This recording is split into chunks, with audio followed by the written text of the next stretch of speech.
Hi guys, welcome to my channel. So before we get started, make sure to hit that like button, also subscribe to my channel. In this video, we will talk about Top 7 Scary True Crime Stories, the most shocking cases of all time. So make sure to watch the full video. 1. Angela Hammond. She was talking on the payphone with her fiance and saying how there is this suspicious truck that keeps driving around the block. Then that truck parks near her where the payphone is. He gets out and starts looking around with his flashlight as if he lost something. Then he confronts Angela and abducts her. Her fiance heard all of this on the other line and immediately got in his car to drive where Angela was. When doing so, he drove past the guy in the truck, and Angela was apparently screaming his name for help. So he turns around and tries following the truck, and his transmission fucks up, and the guy got away. Angela has never been heard from again. And she was pregnant. 2. Annie Borgeson. I find the case of Annie Borgeson really weird. She was a Swedish student studying in Edinburgh. She then went to Prestwick Airport, literally the other side of the country, then down a bit, caught on CCTV at the airport for 10 seconds, then left. She tried to take out money multiple times from different ATMs, but didn't have the funds, so was denied. She was seen wandering about Prestwick, and then was found dead on the beach. Her long hair had been cut off, and the post-mortem, as far as I have read, concluded death by drowning.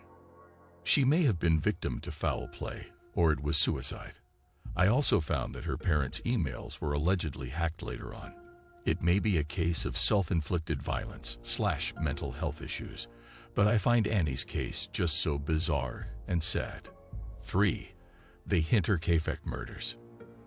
The Hinterkaifeck murders. A family saw footprints in the snow leading to their farm, but no footprints out of the farm. A few days later, they were killed in their own home. There was evidence that the perpetrators were staying in their house or the farm before the killings. It's creepy because your house is supposed to be the safest place. It's hard to feel secure when you think about the possibility that your killer may be living with you without you noticing.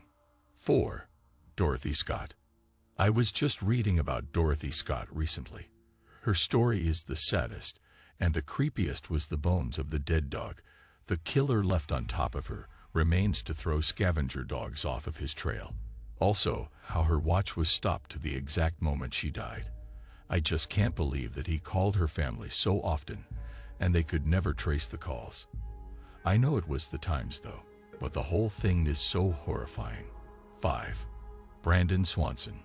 For those who are not familiar with his story, Brandon was a 19-year-old who lived in Marshall, MN.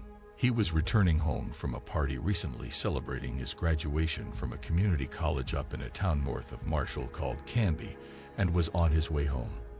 Along the way home, he crashed in a ditch. For some reason, he was taking gravel roads even though the highway between the two towns was a straight shot north to south. I am guessing he took this route as a joyride type of thing, since he loved his car and driving in general, or maybe he had a little too much to drink at the party and didn't want to deal with any state troopers on patrol. He called his dad for a ride and eventually got tired of waiting inside his crashed car and started to walk towards Marshall. He claimed to his dad to see lights of something nearby, then abruptly exclaimed, "Oh shit," to his dad while still on the phone, and his call ended. To this day, no one knows what happened to him. No body found, none of his belongings found, nothing. There's more to this story, but that's my summary. If you want to learn more, just dig around.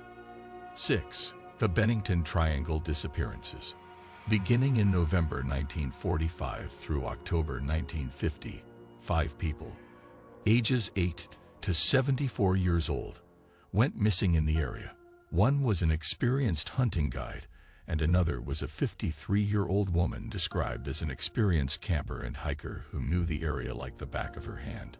I've hiked Vermont's Long Trail myself, and there are places where you get a feeling of being watched by someone or something. In 2008, an instructor at Bennington College and experienced hiker got lost on the mountain. Later recounted his strange experiences and swore he would never again hike the trail alone. 7. The Setagaya family. The killer stayed in the house for hours, eating their food, logging into the family computer, and sleeping on their couch. It's so creepy because rarely does a killer stick around for hours after they commit their crime, making themselves at home. What do you think of our video? Let me know in the comments section below.